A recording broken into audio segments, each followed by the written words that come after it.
All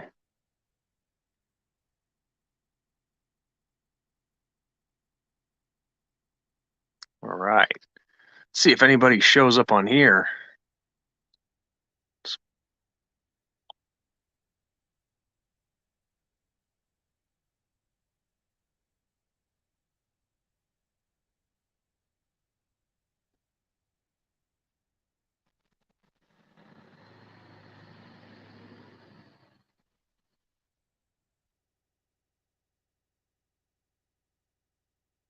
In that case, I better change the tabs.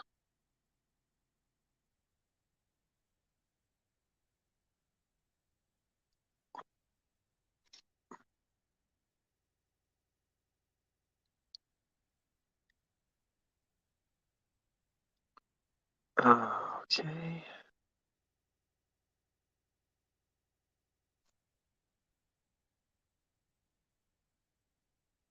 I figured you would be.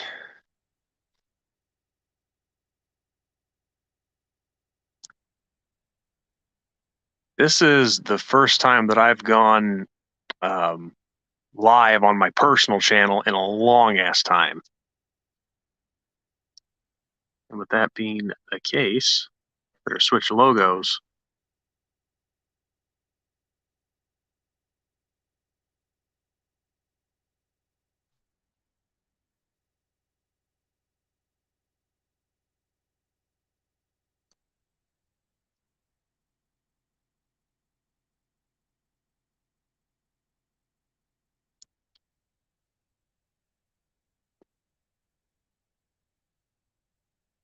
Yeah, let's see. Without looking, the last live show that I did here on my personal channel was,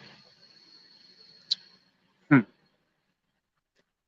think I had somebody on, or it was during the election, which was like 3 years ago, obviously.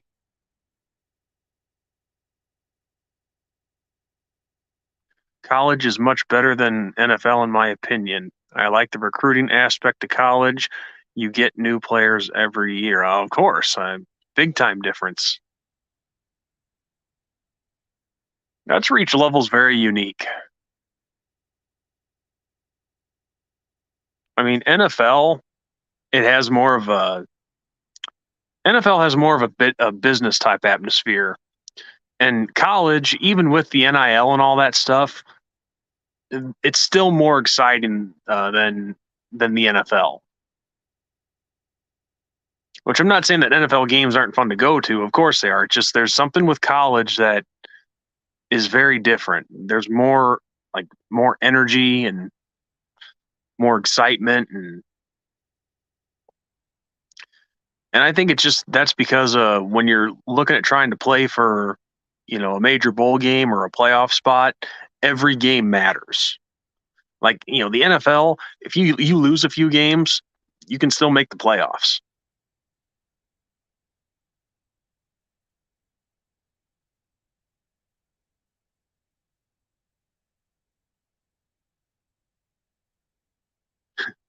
There's no disrespect to you, playbook, but it doesn't seem many people want to talk tonight. You're like the only one.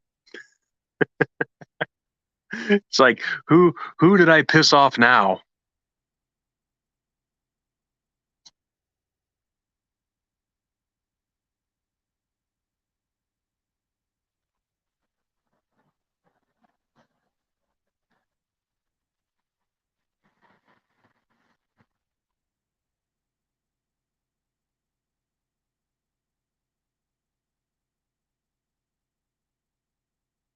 Of course.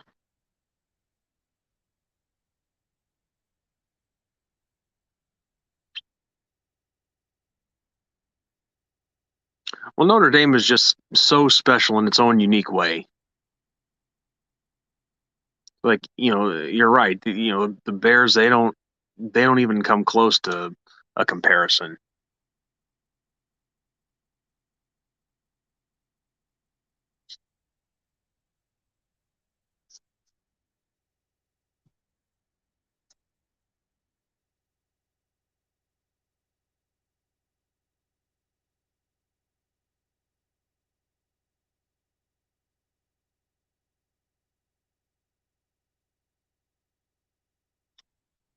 Yeah, so wasn't going to be on extremely long tonight.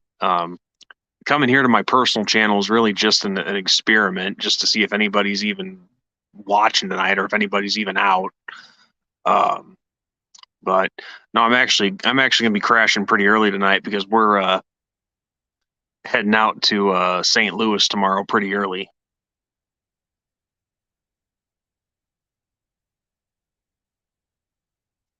Little little family trip, family weekend trip.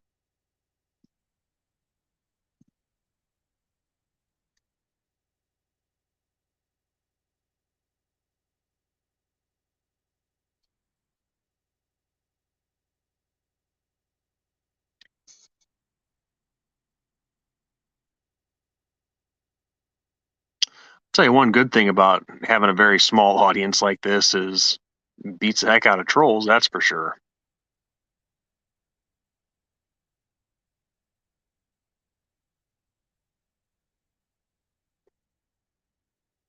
I don't watch all the games playbook, but it's like I'm not gonna get a big thrill out of watching a couple teams from the MAC play. I'm not trying to disrespect those teams, but I'd rather watch the bigger ones.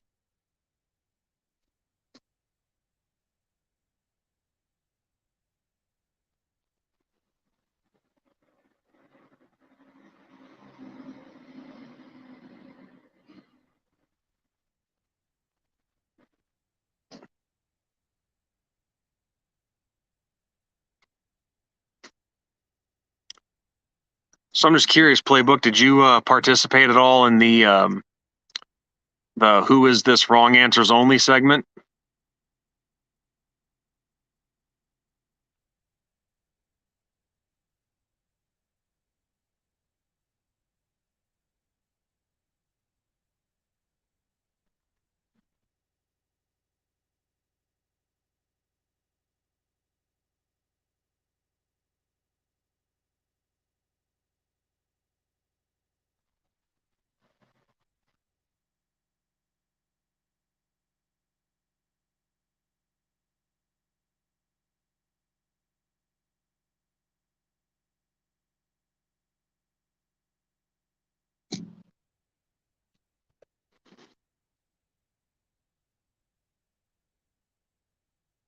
Oh no, yeah, you should, dude. It's pretty fun.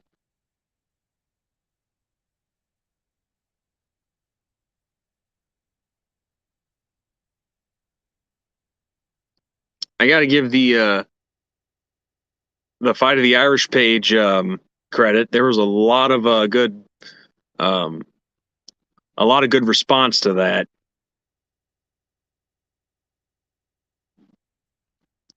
Now they responded well to the picture, but the video not so much.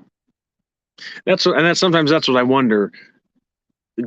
Does anybody on the Facebook page even watch the video or the videos when I post them?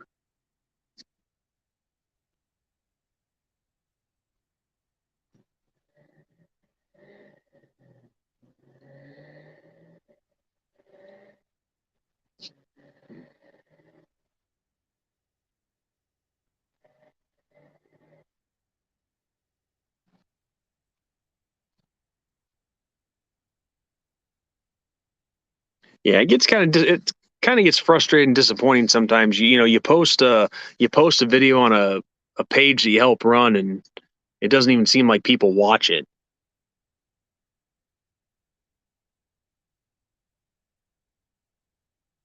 I mean, our videos aren't even that long, like 20, 25 minutes, sometimes a lot shorter. This most recent one that Ben and I did, it was like I think 18 minutes. But like I'm not gonna be on here and bitch about video views.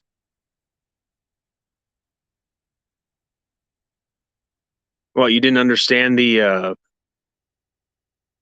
yeah, it's a game. It's like well, it's more of a joke than a game. What it was is I posted a picture of somebody and the caption said, "Who is this person?" wrong answers only, and then you give a deliberate wrong answer of who it is, and the responses you get are hilarious.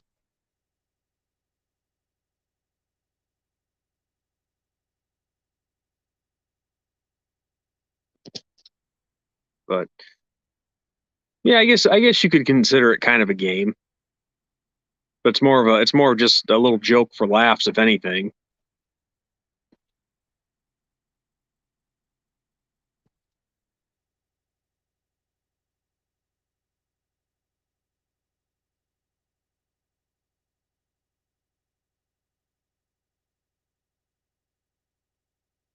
Oh, well, there's two people on here now. Cool.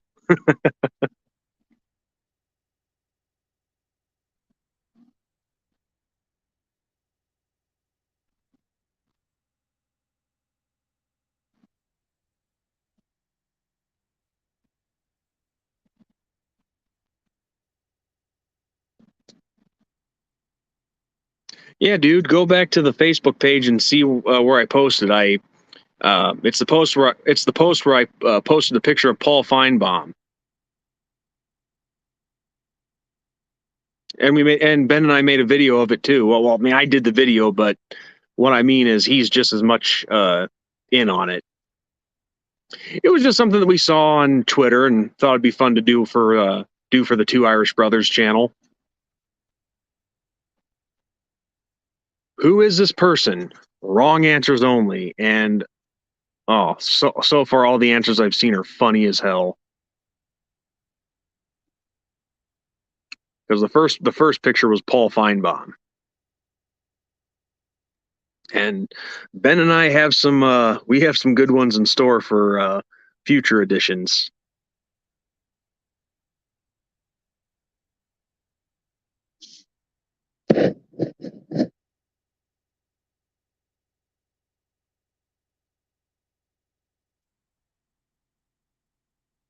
But yeah, no, the dude who was that we saw on Twitter doing it, oh, just so funny.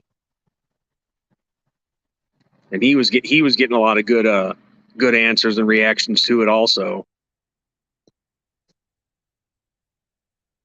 Because like we've said, come the off season and after all the spring games have been played, and well, in this case, this past week with all the guys transferring out, you got to do something in the off season. And so why not have a little fun? It doesn't have to be serious stuff all the time.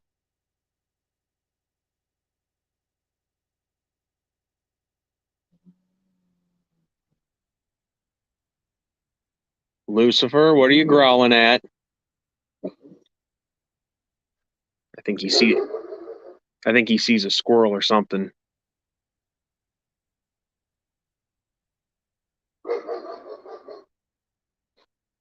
Well, something's got his attention.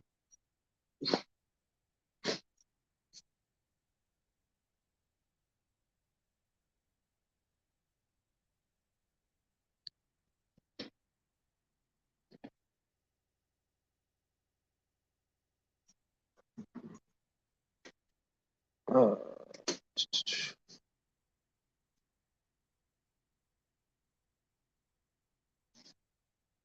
yeah, I might call it quits here pretty soon.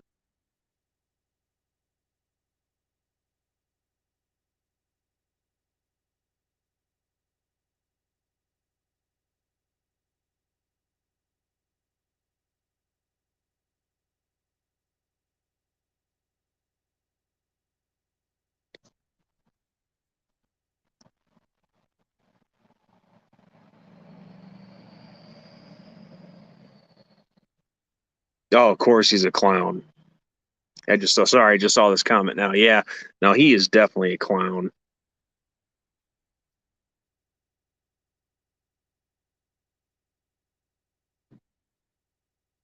No, he does. No, he shits on a lot of teams. Don't get me wrong. You're absolutely right about that playbook. But when it comes to us, his hate seems to just kind of elevate to the next level. And I kind of have a suspicion on why, but I don't know if I should say it on camera.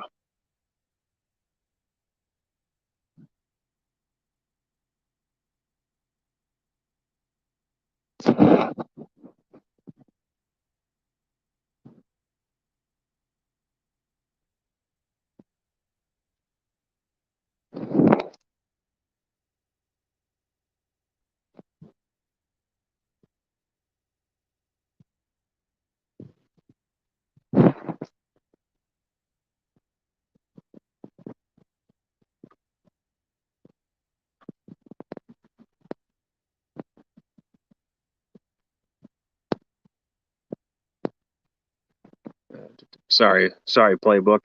Got a message from somebody that I got to address real quick.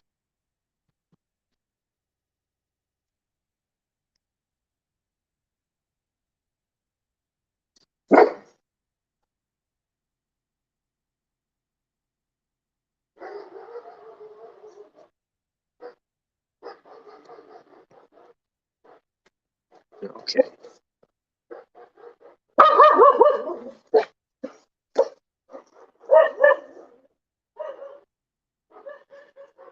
Let's see. So anyway, I just don't understand why people keep on bringing up old stuff like the Marshall loss. It's annoying. That was in the past. Yeah. Well, the unfortunate part is it's in the recent past, and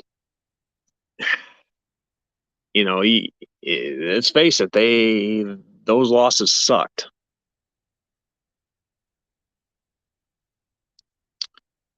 So yeah, when something as bad as when bad losses like that happen, we're not going to hear the end of it.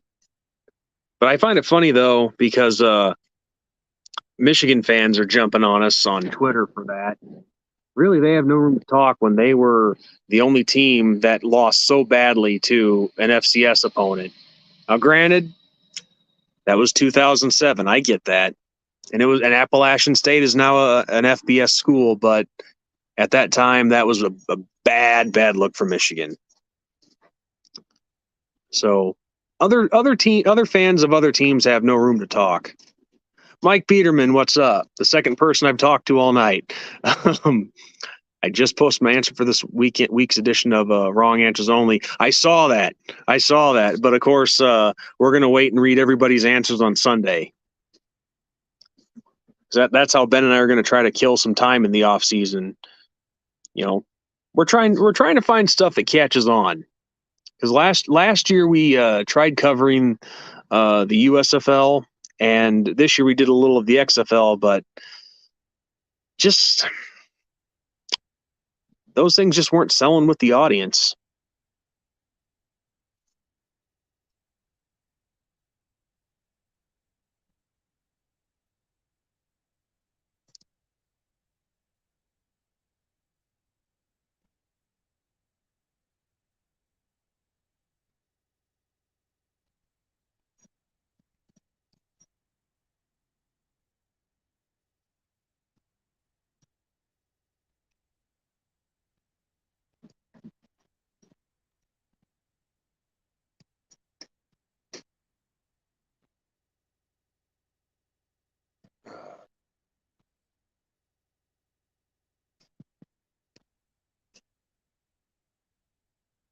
Just heard the door open, so somebody's probably home, or that is my brother coming back in from a smoke.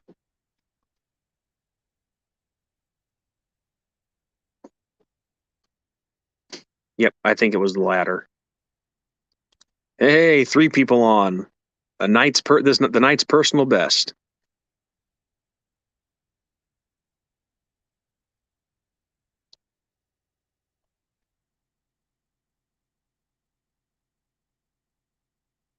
Yeah, I know, right?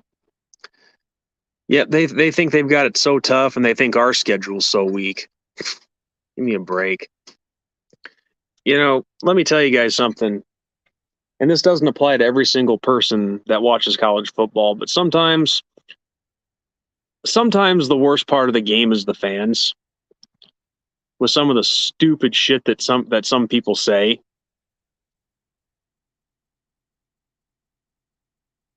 I mean, you guys have heard me go off on here before, but think if I did that with every single thing I'd ever seen on social media and the stupid things that I hear. I wouldn't have a life. I'd be on here constantly. But it just, yeah, some of the stupid things that people say, and this is what I don't get. I mean, you guys have heard me say it a million times. If Notre Dame joined a conference, I wouldn't care. Okay, it wouldn't matter to me. I just want to see us get it done on the field. Conference independence doesn't matter to me. But Why people are so desperate for us to join a conference, I'll never understand. Like, okay, we got to join a conference and beat up on your guys' conference bottom feeders just to impress you. It's just so stupid. And I've even heard people say things like they want Notre Dame to join a conference as a way of punishment. It's just that stuff like that is so damn stupid. Makes no sense. But it seems like that's what people have their heads up their asses so much about. Conference, conference, conference, conference, conference. I'm sorry, but let me tell you guys something. If Notre Dame does join a conference, my allegiance is going to be to Notre Dame and Notre Dame only, not the freaking conference.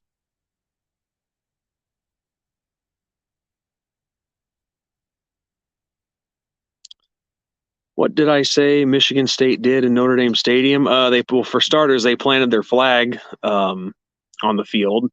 And the funny thing is about that, the dumbasses couldn't even find the 50-yard line.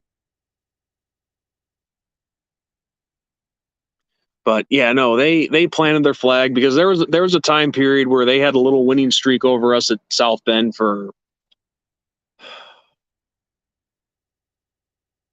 how long was it? Like I think 4 straight times at one point they beat us at South Bend, and so they decided to get cute and plant the flag on our field. Um, but just my experience with them as like just being a fan inside the stadium and dealing with Spartan fans. And listen, I want to make one thing very clear. This does not apply to all Michigan State fans. I've actually met some good state fans who were decent people. Um, but with the ones that I've interacted with in the stadium, in my personal experience, in the time that I've gone to Notre Dame Michigan State games, and I've been to 3 of them, 2003, 2005, and 2007. Um, these people think that their shit doesn't stink. They act like they're this powerhouse, and really they're not. I mean, really, when you think about it, what really have they done in the last 30 years? 35, 40 years. What have they really done? I mean, okay, they have one playoff appearance and they got throttled by Georgia. And who was it?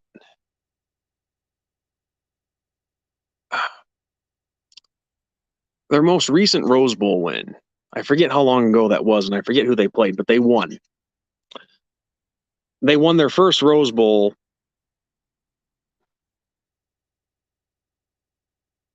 I think that one was like in almost 30 years. Until they won the Rose Bowl not too long ago. I forget who it was against. And I forget the year exactly without looking. I think it might have been 2015. I could be wrong. But it's somewhere in there. Somewhere in there. That was their first major bowl win since '88. And then I think they also have more recently they have a Cotton Bowl win in there too, and I think that was against Baylor. So okay, they've won 2 major bowl games in like the last 40 years, give or take. Well, again, I'm not the best with timelines either, but yeah, they've won 2 major bowl games in recent history. And yeah, you could say, okay, well, I don't have room to talk being a Notre Dame fan because we haven't won one since the '94 Cotton Bowl. But the thing is, we're not exactly strutting our shit like we're on top of the world. We're not. And I think the majority of our fans know that. But you talk to these guys from East Lansing, you think that they've won 10 national championships. But no, just my experience, even dealing with them in the stadium, they are some of the most rudest and arrogant and cocky people I've ever met in my life. And they have nothing to really be cocky about. It's like, okay, they beat us. Great. What do you do after that? Jack shit. But it's just like they were, a lot of them that I ran into were just so damn arrogant, so rude. And It's a long story that most of you guys probably don't even know about, but back when I first started here on YouTube, 2009, um, I pissed off a message board, a Michigan State message board. And I'm not gonna lie, that got scary there for a little bit because I was at that point I thought I was gonna get doxxed and shit like that. But that's ancient history.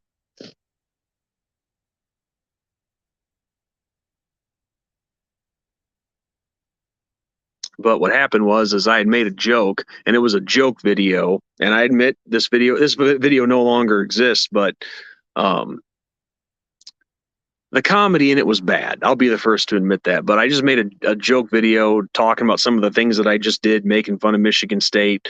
Well, this video went viral and it got picked up by this Michigan State message board, and oh Lord.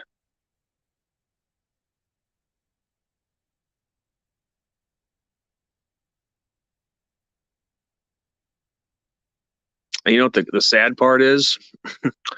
All the stuff that I've dealt with Uncle Lou, that actually takes a back seat to that. Like that stuff takes a backseat to the Michigan State message board. Because in that message board ordeal, and it's a long story, I'm not going to explain all of it to you guys here because I got to get off here pretty soon. But let's just say there were a few threats made with the message board ordeal. And Uncle Lou's a piece of shit, but at least I can say he's never threatened me.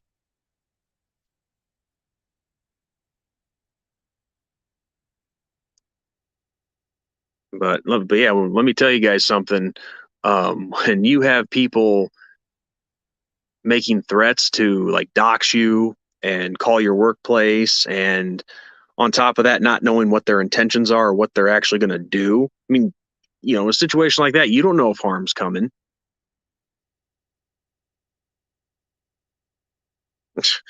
40 years, I think it's been longer than that.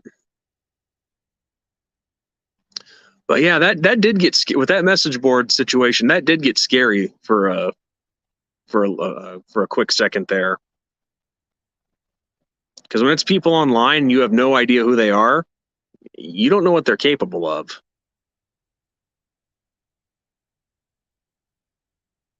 I mean, I think of you guys who are watching. I mean, there's 3 watching, but I'm only seeing 2 of you. Uh, Mike Biederman might be the closest one to know what I'm talking about, but I don't even think you know Mike, because this stuff goes back like 2009, 2010. I think it finally ended in like 2015, 2016. That's how long these guys kept up with me. That's how long they dragged it out for.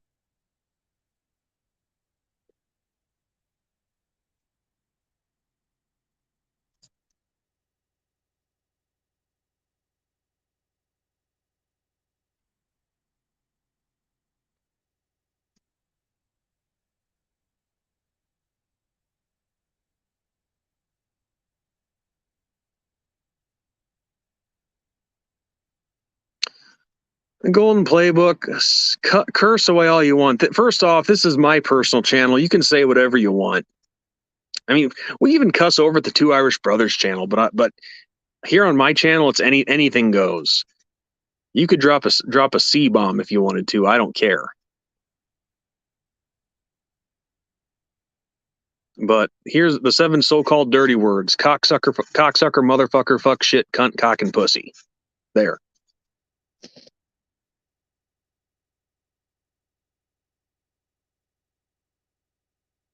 I mean, geez, we're all adults here, for God's sakes.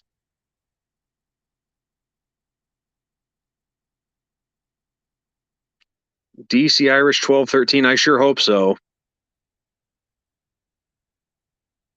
The funny thing is, technically, a Notre Dame national title has happened in my lifetime. But the thing is, when they beat West Virginia in the '89 Fiesta Bowl, I was like a week from turning 3 years old. So I wasn't exactly able to enjoy it. But one has happened in my lifetime. And honestly, I think we should claim the 1993 national championship. But no, for about 15 years or so after Lou Holtz retired, the regime just had a hard time trying to put things together with the football team. We didn't. It took us some time to actually evolve there and get with the modern game of football. And I know people like to talk nonstop about the academic standards and all that. Well, even though they gave Coach Holtz an exception with a few guys, Tony Rice included in the '88 team, the majority of guys have been able to win national titles here with the academic standards in place. So you can't entirely use that as an excuse.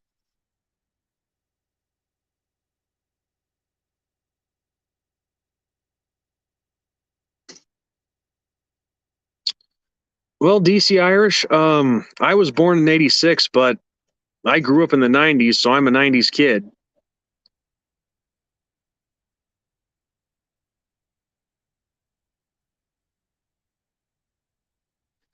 Well, Golden Playbook, when you look at the classes that he has put together, and granted, these guys have to sign on the dotted line and actually come to the school. I get it. Look at the guys that he is bringing in. Look at the guys that he's talking to that have committed. I mean, committing is at least a start. So I'm very excited about the future under Freeman. I mean, he's killing it on the recruiting trail. And people talk about these three guys who decommitted. Well, yeah, it sucks to lose them, like Keon Keeley and Peyton Bowen. I forget who the third guy was, but this is going to sound strange, but so what? It's a team game, not an individual game. And even with those guys that we lost, we still had one damn fine good class.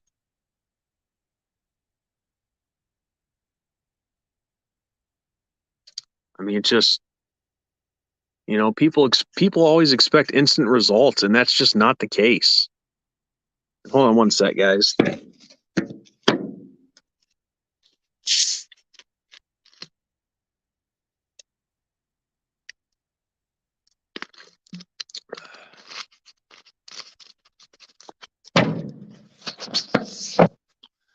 Ooh, had to take a drink. I was thirsty.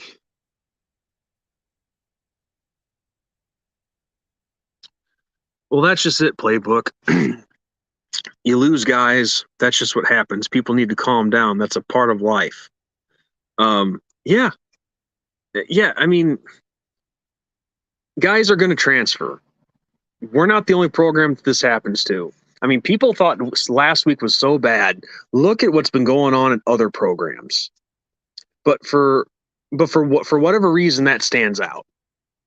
And with us, it stands out, and it shouldn't. And I think it's just I think with someone like Logan Diggs, it was just so surprising. And Ben and I talked about this in the last video. It was surprising with Diggs because of his contributions last year to the team, and he contributed pretty big last year.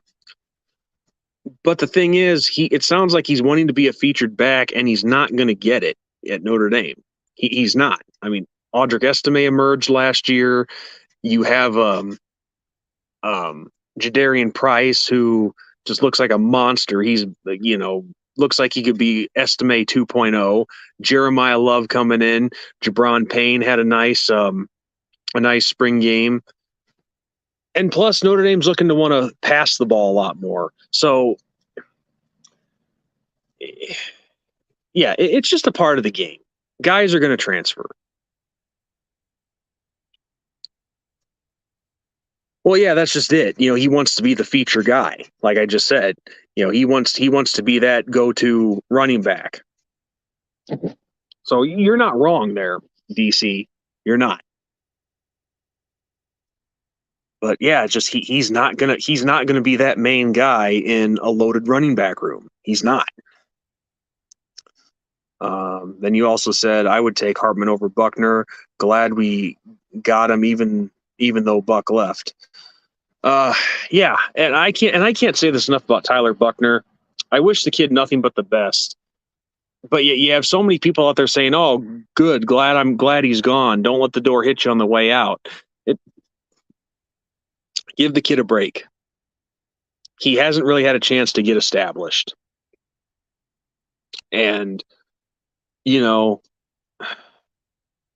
I wish him well. I mean, even though he didn't perform for us, I mean, yeah, he had the Gator Bowl game, which he did pretty well. And but even in that game, there were times where he didn't look comfortable, and throwing 2 pick sixes, which, as we've discussed before, one of those pick sixes, they never should have passed the ball in that situation.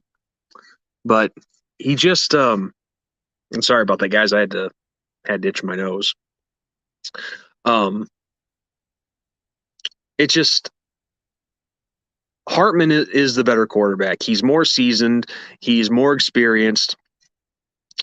And as we've pointed out many times before, Tyler has had pretty much everything against him. He just has never been able to get settled and get comfortable. And I do hope he can do that going forward. Even with Alabama, I don't care. He's a good kid, and I wish him well. I think the real why Buckner and Diggs transferred is also because Marcus Freeman talent is. Yes, exactly. Ben said this himself. And this is his quote, not mine. But Coach Freeman is building the team that he wants. This is his coaching staff, his players.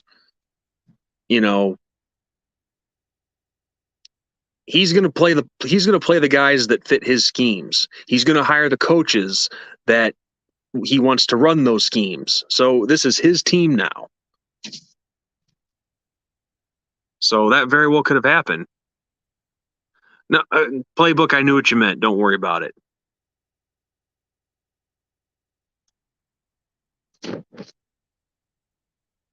So yeah, I mean, this is Freeman got his break-in year, and now this is his team. So he's gotten settled, and now he can get the guys in place that he wants.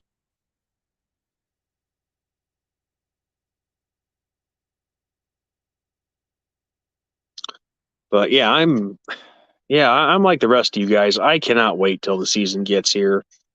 I'm gonna be in Dublin, Ireland, to see that game, to see Hartman take his first snaps for us. And one thing I do like too is, I like the fact that we're playing Navy first and getting them out of the way. Yeah, I agree. I'm excited for this year. Best team we have had in a while across the board. Yeah, there was a lot of. I mean, my only question, my only concern, if you even want to call it a concern, is our defensive backfield. There's some question marks back there, but other than that, O-line, D-line, backfield, receivers, quarterback, I like it.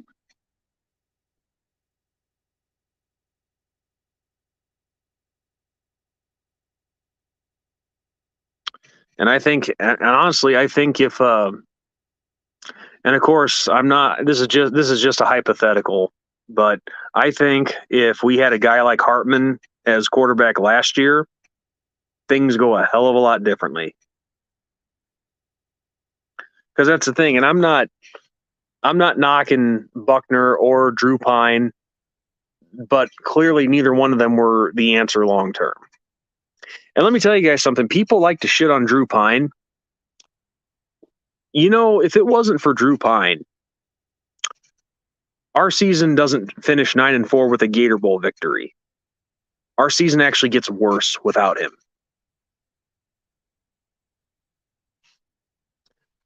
Because I don't think nothing against Stephen Jelly, but I think if you go with him, we probably then do go 6-6 or whatever. But no, instead, Drew Pine, he steps up, and with a crappy situation, 0-2 in the hole right away, we end up going 9-4. And yeah, I wish I wish the 2 losses to Stanford and Marshall didn't happen. And honestly, the Stanford loss shouldn't have happened either. There's no excuse for that one. At least with the Marshall game, it was our starting quarterback. He gets hurt, and then Drew Pine gets thrown to the wolves, essentially. But no, without Drew Pine, our season doesn't finish 9-4. It's a lot worse without him. And every week, people were shitting on that kid, ripping him apart, dragging his name through the mud. But you actually look at his numbers; they're not bad. They were not bad for, given the situation. By the way, I've been watching you for like 10 years, LOL. Remember when you did game-by-game recaps? Always enjoyed them. DC Irish, I do recognize your screen name. I think your logo was different, or your profile picture was different at one time, but I remember your name. And I thank you for watching me all these years. But yeah, I know. I think I've come a long way.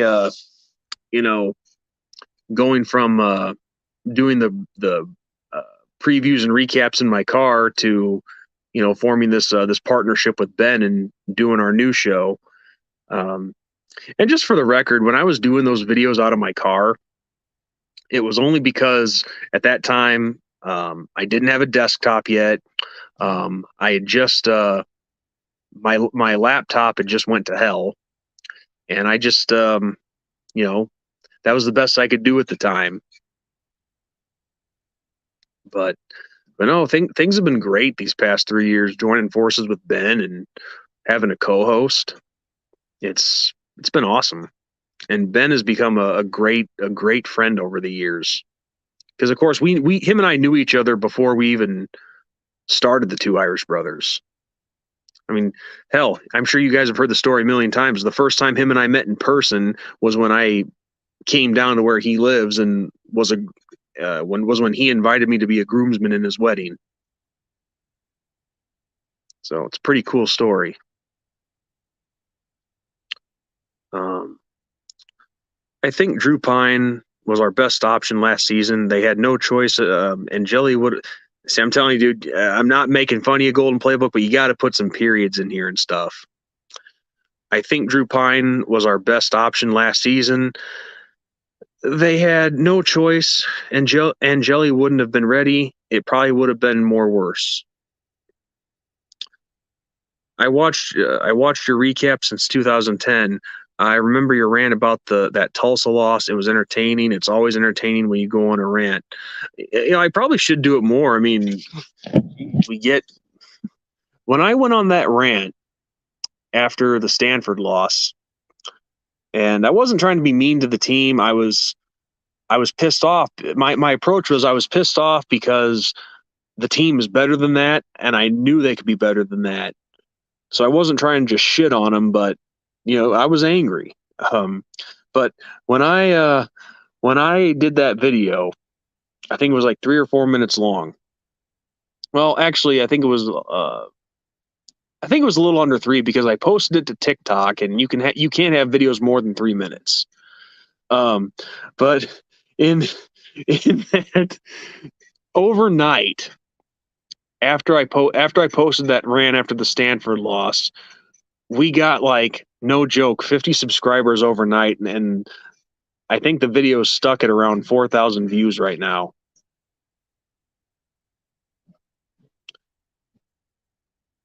Yeah. The first 2 years of Kelly were frustrating. Yeah, they were. Well, it's like, since you mentioned the Tulsa game, I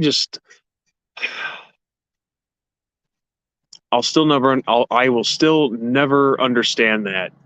Why not? Why was he even passing? We were already set up for the field goal. Kick the fucking field goal. So, like, I don't know what Kelly was trying to do having Reese pass. I mean, 20 seconds, you're at Tulsa's 25-yard line, something like that. Why not just set up for the field goal?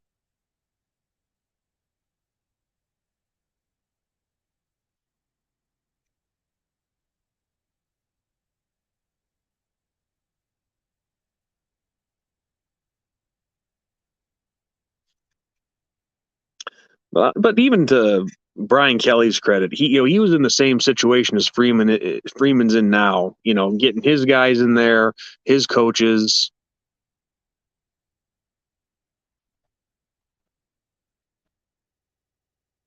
I mean, I'm just being fair. I know a lot of people hate Brian Kelly now, and hell, so many people hated him when he was at Notre Dame. But nobody can deny that Brian Kelly did a lot of good for this program.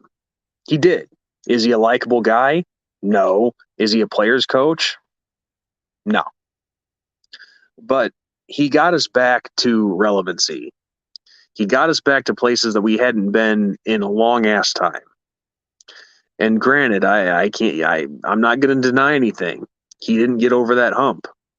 He didn't get over that hump when he got us to those places we hadn't been to in a long time. And I'm not settling for this, but it felt good just to be back there at that time. But now I want to get over that hump now too. And I think Coach Freeman has the right kind of balance that a coach needs to have.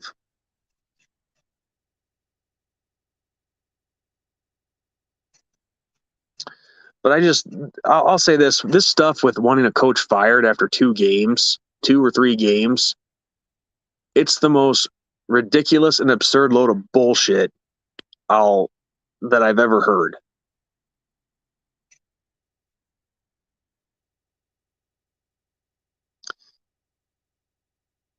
I'll forever appreciate Brian Kelly for bringing Notre Dame back to relevance. Yes, me too. I'll always respect him for that.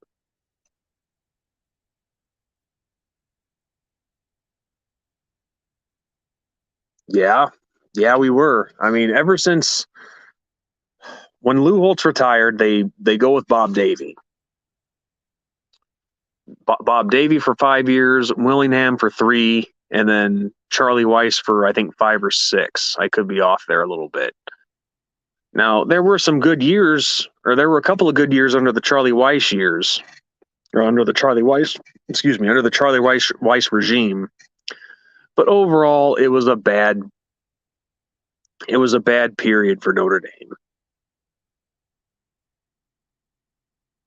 I mean, I can understand why they brought Weiss in because of his experience with the Patriots and winning those Super Bowls under Belichick, but you have to eventually learn how to build a team, and he didn't do that too well after Brady Quinn and Samardzija and all those guys left.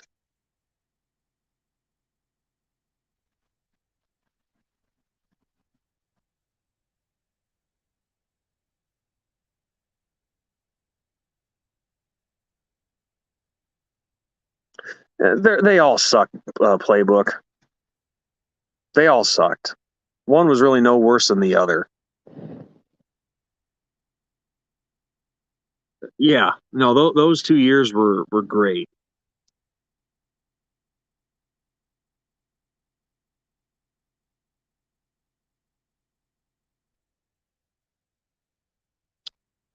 And just at this point in time, what I think would just be a great start, like even if we don't win it all next year, if we could just get to an NY6 bowl game and win it, that would be a great way to break the ice. End that nasty little bowl streak, or I'm sorry, that nasty little major bowl streak, and just give us something to build off of. But of course, I want to see us win the national title every year. But I'd be very happy if we get to the NY6 and win a NY6 bowl game. And I know probably the current players, I know they probably don't even care about that streak because they weren't alive for it. But it's like, my thing is, if you go to whatever university you go to, I think even if it's not the university that you grew up cheering for, you should at least take a little pride in the fact that you're playing for that university, and you should look up its history.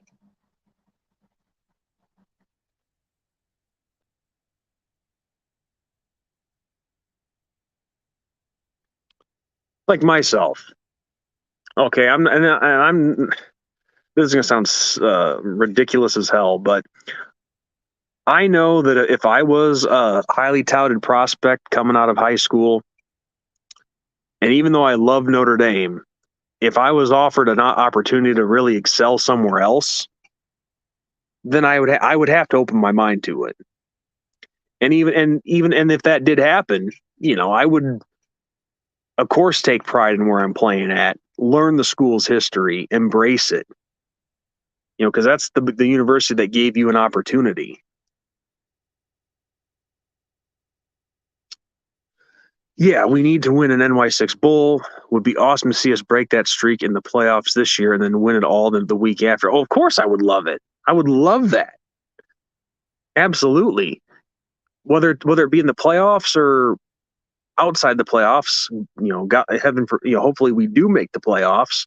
But yeah, just to win one of those NY6 games and show that yes, Notre Dame is still capable of winning those top tier bowl games. I mean, it would get us it would give us a start in the right direction.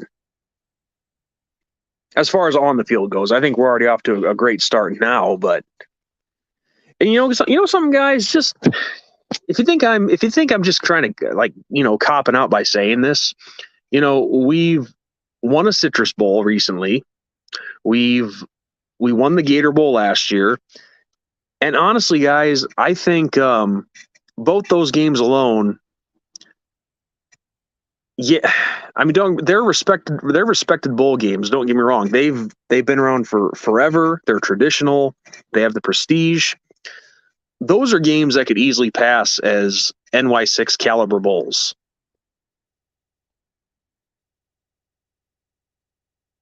And no, I'm not just saying that because we won them.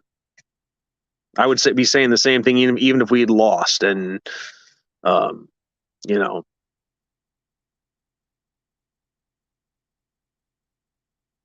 yeah, that's exactly South LSU in the Citrus and South Carolina in the Gator. But really, guys, I mean, I'm not just saying that because we missed out on the NY6. I really think that the Gator and the Citrus could be, you know, NY6 caliber bowl games. They're both historic. The prestige is there with them. The history of those games. I mean, obviously the bowl format was a lot different decades ago, but those were bowl games that everybody wanted to play in. Now, of course, at one point the Citrus was known as the Tangerine Bowl, and you know what? They should do that. They should. I know they brought the Tangerine name back for a brief period of time in the early 2000s, but they should bring back the Tangerine name and give that to another bowl game. So then you would have the Tangerine, the Citrus, and the Gator.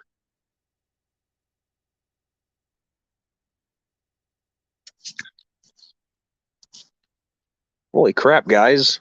I didn't realize this. I said I was only going to be on it for a little bit, but it's almost been an hour. That's what happens when you get talking. So yeah, I'm gonna stay on for a couple more minutes, and then I'm gonna call it quits because it's starting to get a little chilly out here.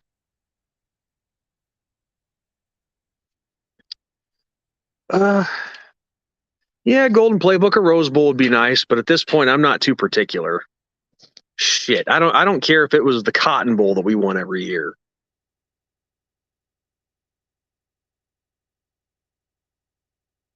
But just my thing is, guys, when you're a head coach at a major university and you're walking, by your trophy case and looking at all the bowl games that you've won, I mean, listen, these minor bowl games, I'm sure it's a blast for the teams and the coaches to play in them. But I just think that just the corporate part of it ruins it. And what I mean by that is when it's the sponsor name only bowls. Like Duke's Mayo, for example, I'm fine if they want to sponsor a bowl game. That's great. But it shouldn't just be called the Duke's Mayo Bowl. It should be called the Duke's Mayo whatever bowl and fill in name there. But can you honestly tell me as a coach that when you're walking in your trophy case, walking by your trophy case, and you see a trophy for the Duke's Mayo Bowl, do you think that's really going to be as special as, say, when you see a trophy for the Cotton Bowl or the Peach Bowl, Fiesta, Rose, whatever? No, no, it's because that Duke's Mayo Bowl is sponsor only. It's sponsor, sponsor, sponsor, and that's not how it should be. Yeah, DC, and you know we had it won too because we got out to a huge lead and we let the Cowboys right back into it. But we had our chances in that one.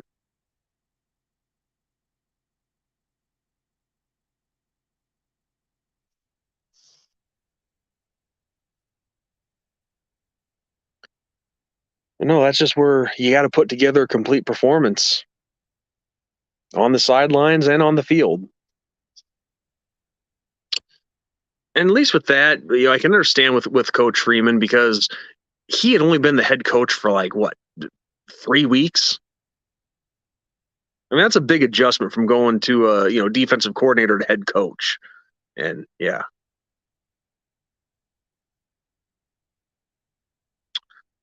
um, I think he is. I mean, if he keeps up doing here what he did at Wake Forest, then yeah. I mean, his numbers have been just stupid the past couple of years. Well, the past 3 years actually. But yeah, I think he's capable of winning the Heisman if he keeps doing what he's been doing. Um, Bowl game idea: Skyline Chili Bowl at either Great American Ballpark or Paul Brown. I like that. I like that. Yeah, because I've never had it, but I know about Cincinnati chili and the let's see, what is it? I forgot how you word it, but like 5 toppings to choose from. Skyline chili, 3 topping or whatever.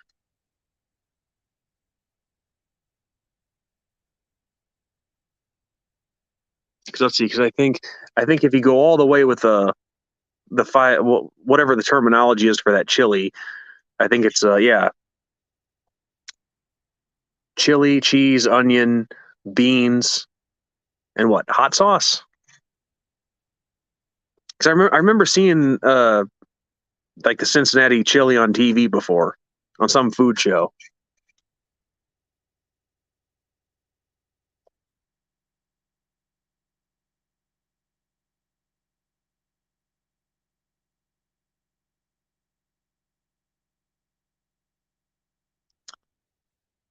Oh, that's a tough one. Ohio State's going to be tough regardless. We all know that coming in. Um, USC, we are very capable of beating. And Clemson, it's on the road this year at Death Valley, and I don't care what anybody says. That place is it's going to be so hard to play in. Are we capable of winning? Absolutely. That's right. 3-way, 4-way, 5-way. That's the terminology I was thinking of. But yeah, I'm pretty sure if you went all the way and did 5-way, it's yeah, the noodles, chili, onions, cheese, beans, and hot sauce, if I'm not mistaken. Please correct me on that. But myself, I would probably have to do 4-way because I'm not a big fan of beans. Rama Jamma Taylor, what's up, man? I'll stay on a couple minutes since you showed up. I want to give you some time to comment.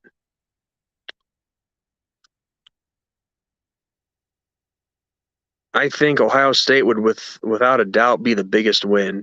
I'm going to celebrate if we defeat them because we haven't done it, and so I know we haven't beaten them since the 30s.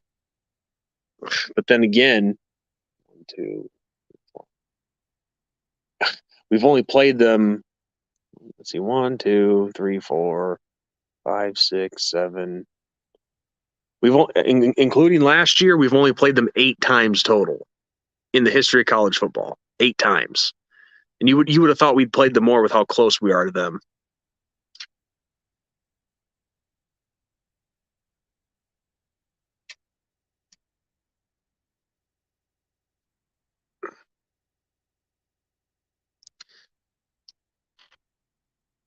Yeah, no, the last time we notched a victory over Ohio State, people were still riding trains to the games.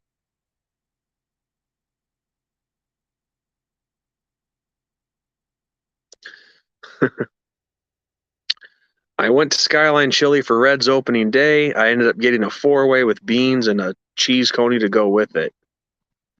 Sounds delicious minus the beans. I've never been a fan of beans. Except of course green beans, but I mean like baked beans and pinto beans, stuff like that. Not much, man. Just good to see you still making videos. You've been on here a long time, brother. Yeah, 2009.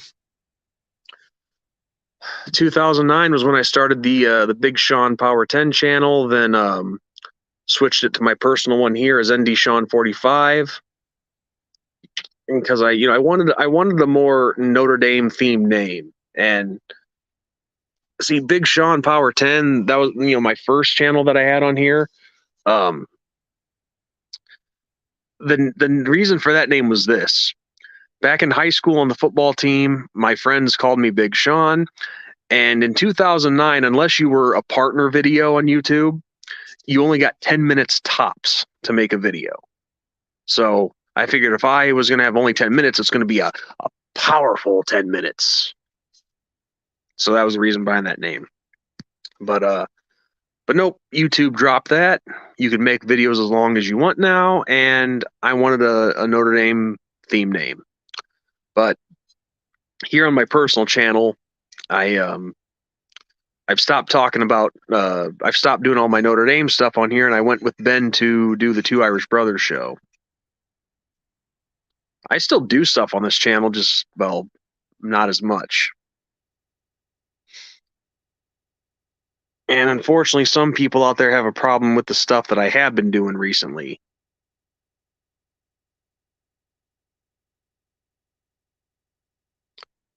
But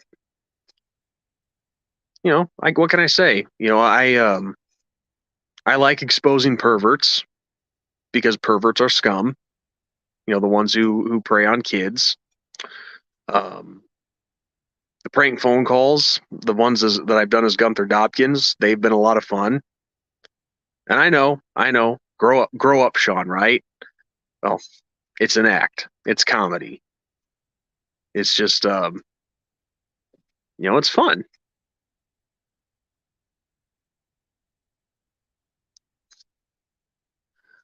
Oh, thanks, dude. I appreciate it.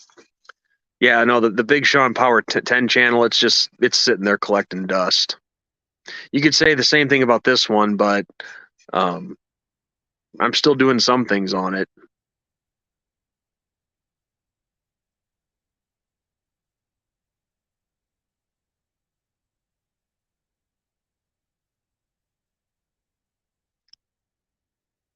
Oh yeah. But yeah, guys, so I'm gonna be making it a pretty early night tonight because for those of you who weren't here to hear me say this before, I'm heading out to St. Louis tomorrow. A nice little family trip. So we're gonna be spending the weekend out there.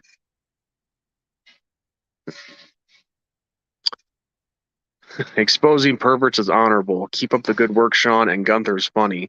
Don't listen to the haters. I don't.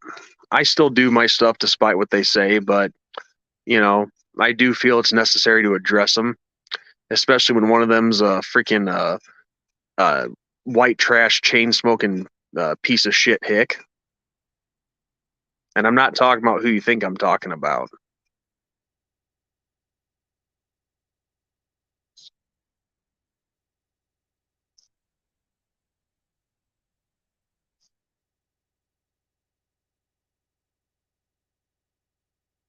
Yeah, Golden Playbook, that's the only choice you have, really. They're not going to stop, even if you address them. But And I probably shouldn't address them all the times that I have, but I felt it was necessary because even though they're going to hate regardless, I do also believe in sticking up for yourself, especially when it's something that you strongly stand behind.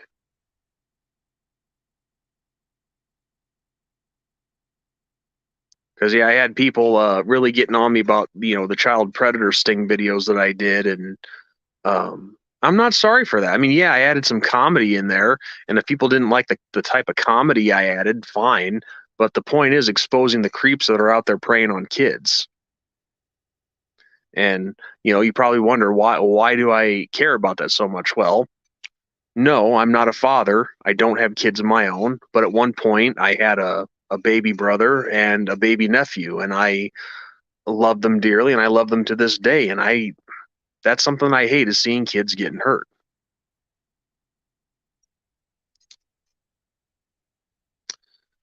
I remember your videos that you made back in 2012 when we played you guys in the national championship. Good times. Except for the result, yeah, they were good times, dude. You know, that's one team, believe it or not, that I'm never going to have hate for, is Alabama, because you guys have never given me a reason to hate you. It's just, you know, what am I supposed to hate you for? That you guys are winning? I mean, no. That's just bitterness if I do that. I mean, Alabama, Georgia, Clemson, Ohio State, they've been putting teams together. They've been getting it they've been getting it done on the field. What can I say? I mean, you can't deny it. I mean, we just went out there and we got our asses kicked.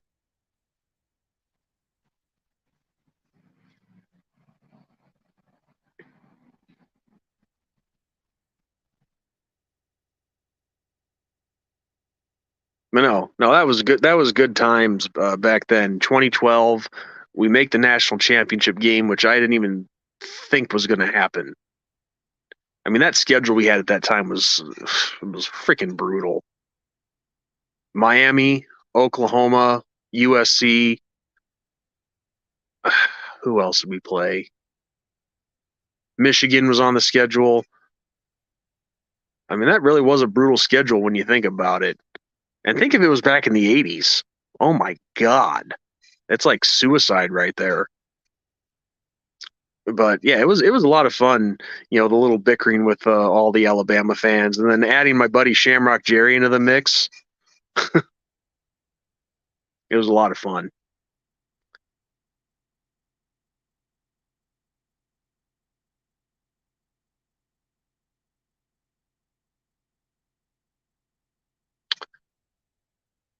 I do too. I don't have any kids, but have nieces and nephews. I love them and hate when people do bets. Yeah, makes me sick. Makes me absolutely sick when people do horrible things to kids. And without getting into too much specifics here, because I don't want to go a political route, but with what's being done to kids today, it's sickening. Now that perversion is trying to be made legal. Alabama 2012 was brutal to watch. Haven't watched the game since then. It literally puts me to tears. I haven't watched it either since then myself, so you're not alone. It doesn't bring me to tears, but that shitty feeling's still there. I will say this though, I was actually down in Miami Gardens for that game, and there was this one Alabama fan. He let Jerry and I try some of his apple flavored moonshine. Oh Lord. I thought after one sip, I thought I was going to pass out.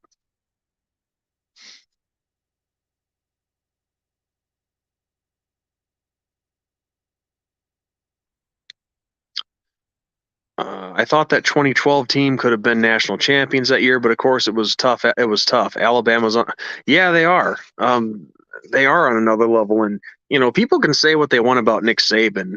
I mean, one of my viewers on here, he always wants to call Nick Saban the devil and this and that. It's like, I'm not gonna call him that. I'm gonna call him by his name. So I don't care what people say. You love Nick Saban, hate Nick Saban. I don't care. That guy knows how to coach. He knows how to coach football. He knows how to put together a national championship team. And when a lot of the guys he gets are from, from his own backyard in the South, where it seems like it's nice weather all the time, as far as temperature goes. That is, um, it's not hard to put together a championship football team. Well, it is, but it isn't. What I'm saying is those top guys are right in your backyard to recruit, is what I'm getting at. You still got to put the work in, of course. Um, but the guy knows how to coach. He knows how to win. He has that formula figured out. And that's the thing, when you're winning, you're going to be the most hated. Look at the New England Patriots. When you're that's like the whole concept. When you're on top of the mountain, people are going to try to knock you down.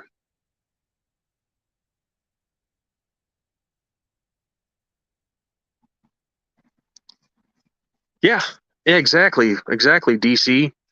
Uh, Saban has won like 7 national championships, 6 at Bama, 1 at LSU. Um, I've said this before, but when he came to Alabama and took over for who was it? Mike Shula, I think. Correct me if I'm wrong on that. Ramajama, if you're still there, correct me on that if I'm wrong. Um, but that was when Alabama they'd just been on probation for like 5 years for I forget what it was that they did. Um, but Saban comes in and he turns that program around. And I don't care what you say, you got to give a coach credit for that. He deserves respect for that.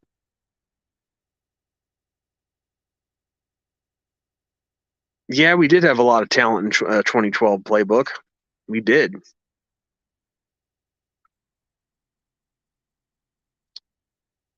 Well, I'm sorry too, Walter. I'm gonna be getting off here in a couple minutes.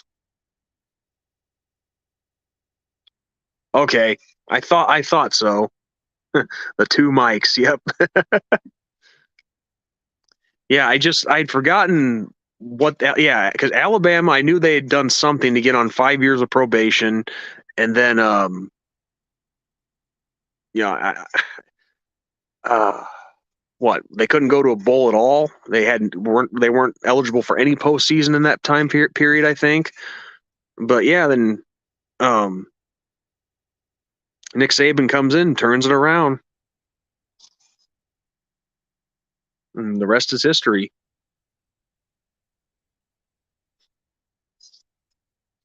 Okay, yep, Mike DeBose and Mike Shula. Yep. So it just goes to show that any program can go through, a rough period, but it can be resurrected.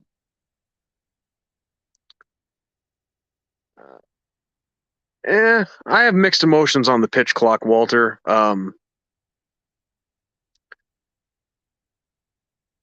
I think it does. Obviously, it makes the games go by a lot more quick, and we're seeing more stolen bases. But that's where the negative is I think it almost gives too much of an advantage to the runner.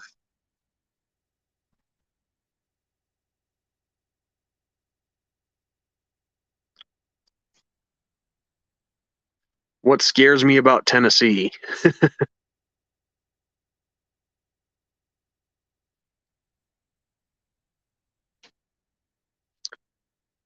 Man, I'll tell you, Alabama, Tennessee. I remember I watched that game last year, and damn, that was drama till the very last second. Because I think that kick got tipped. No, actually, no. I know that kick got tipped. So yeah, drama to the very last second of the game. But would we expect anything less?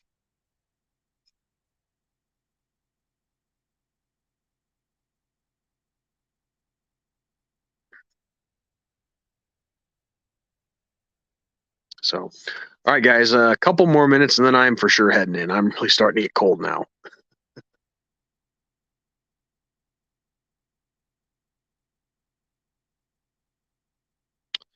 Yeah, I'll be at the Cardinals game on Saturday. I'm not sure who they play, but I'll be there.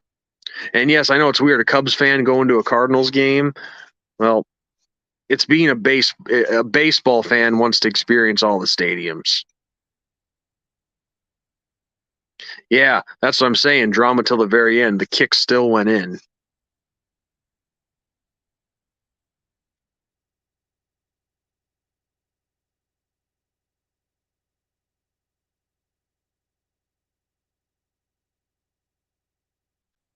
Yeah, all I know is, all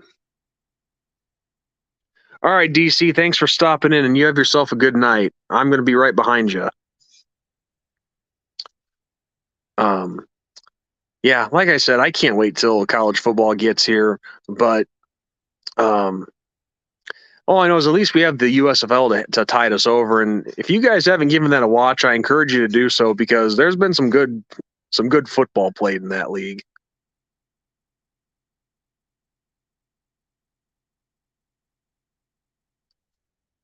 I will say this, Walter, about the major cities. They're fun to visit, but I cannot wait to leave them. I never want to live in a big city. I am much more comfortable out here in the rural area. Just with all the shit that goes on in the big cities, I want no part of it. Okay, the Tigers. Okay, thanks, man. I haven't had a chance to look yet. All I knew was that we were going to the game. We're sitting up in those the like what's it called I forget what the bleachers are called there, but that's where they you have unlimited food and whatnot.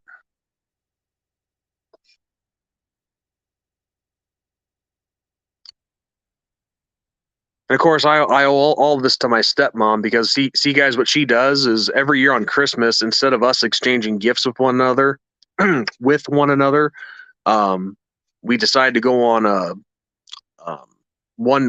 like a big family trip come springtime or the summer, whichever works out. And she puts it together, and she picked a real good one this year. Ben's family, but not immediate family. So no, he's not going. It's my dad, my stepmom, my brothers, and I, and of course my sister-in-law and my nephew. Um,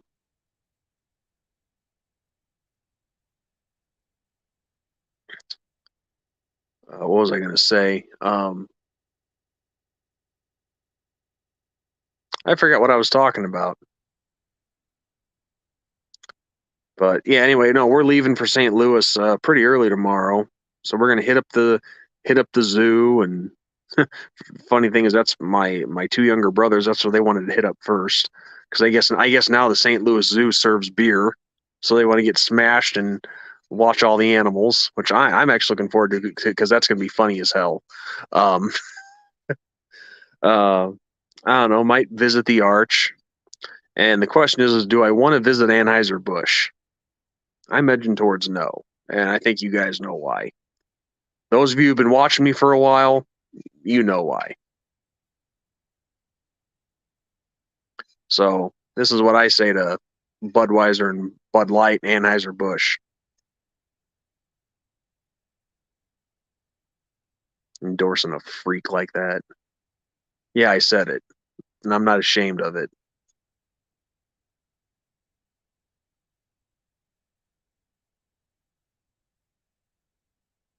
So, but yeah, the USFL will definitely last us through July, and then NFL camps will be opening up, and it'll be college season before you know it. Yeah, exactly. Playbook. That's what I say that to Sparty too.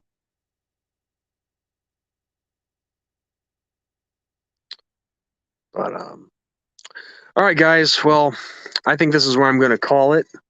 Um, but I'll give you guys another minute to get in some quick comments.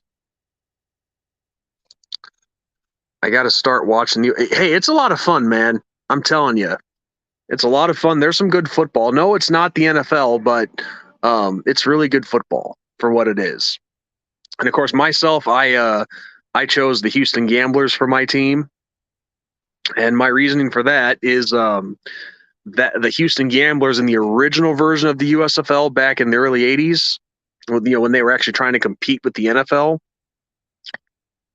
the Houston Gamblers was one of the original franchises, and it was the Houston Gamblers who Jim Kelly spurned the Buffalo Bills for because he didn't want to play in Buffalo originally, so he picked the Houston Gamblers.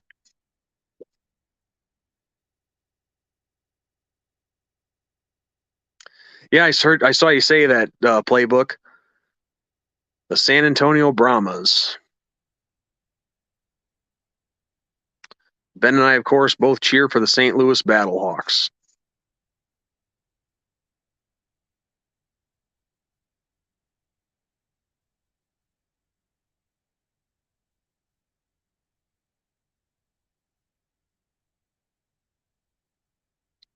So,